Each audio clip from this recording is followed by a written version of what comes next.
Okay, this is part 2 of our introduction to the HMT grain bin monitor. And I left off in part 1 showing you some connectors. These connectors I am using to connect the sensors. Notice the cables there, all the way up through the PVC pipe and eventually ending up on the microcomputer. The reason why we don't just directly, solder a cable onto that sensor, run it all the way to the microcomputer and connect it directly to the microcomputer is because I do encourage you to replace these guys on occasion. And so we want to have some easy way of disconnecting them from the microcomputer and connecting a new one. And therefore, I'm encouraging you to use little connecting blocks. All right, so the sensor itself comes with just 3 wires out of it. Notice there's a red, there's a black, and a yellow. Now the reason why I'm telling you that is because these sensors technically have been discontinued from the original manufacturer, although there are subsequent manufacturers that have taken up the case here and have started to produce them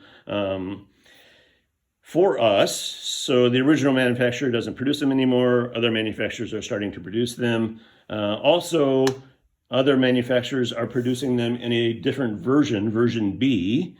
And that version B, a little bit harder to find than the original version here, but nevertheless, I do like these sensors. Now, the reason why you might be asking yourself, why am I encouraging you to use a sensor that has technically been discontinued from the original manufacturer?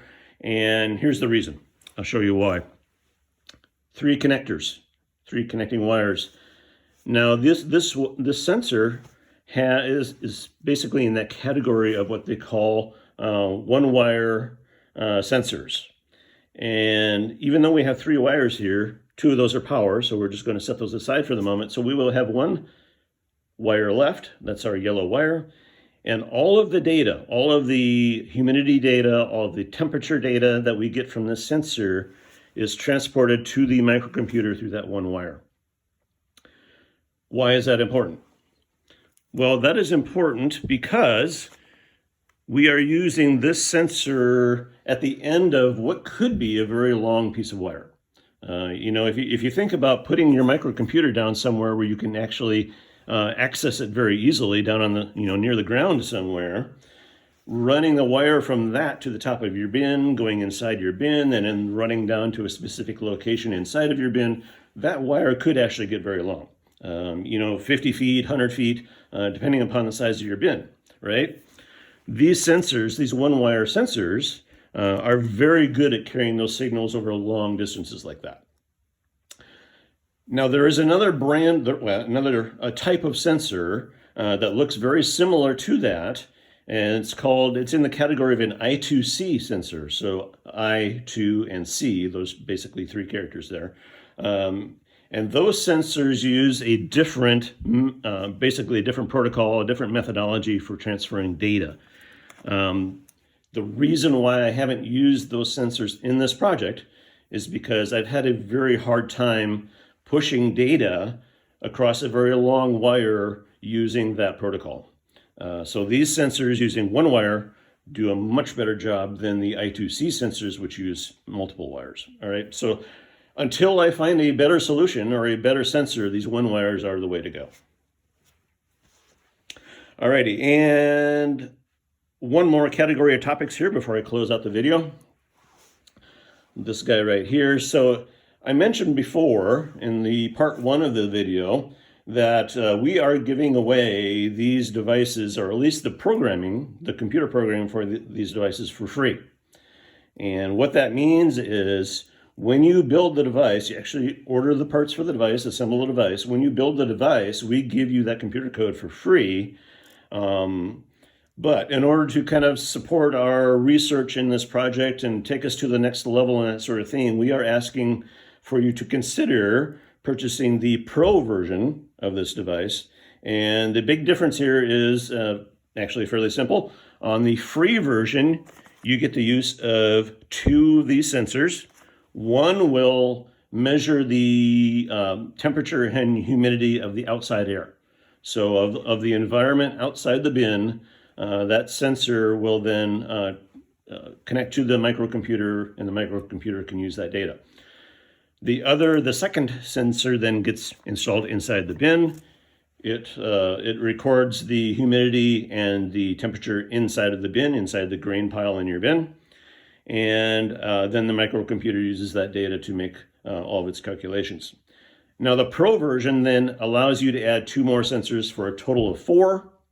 So 1 outside to measure the weather outside the bin, and then 3 possible sensors inside the bin for 3 different locations inside the bin.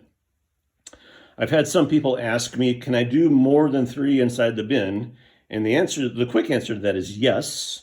You can do more than 3 inside the bin, but you actually have to have a separate device for each of those 3. Okay, does that make sense? Each device can only handle 4 sensors.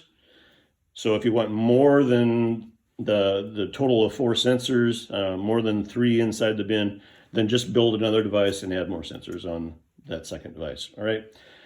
The Pro version is basically enabled by this chip. There's a little chip inside there. I have some shrink wrap around that chip to protect it. And there's actually a little bit of circuitry in there as well. And what that does is give you the ability to add those additional 2 sensors, and the instructions tell you how to connect that. There's basically 3 wires that you connect, not a big deal. Just connect them to the terminal shield, and then there's a little process where we go to register this chip on the microcomputer, which then enables the Pro version. All right, so that's it for all the individual components. And in another video, we will be going through an actual build, or actually a built device, a previously built device, and showing you the functionality of that device. The documentation actually goes through how to use the device, but I thought, you know what, I'm a visual learner, maybe you are too. Maybe you would like to actually see that in process, be able to actually see me work through how that device works. And so check out the next video, which will be showing you all of that information. So thank you for joining us today, and we look forward to our next video.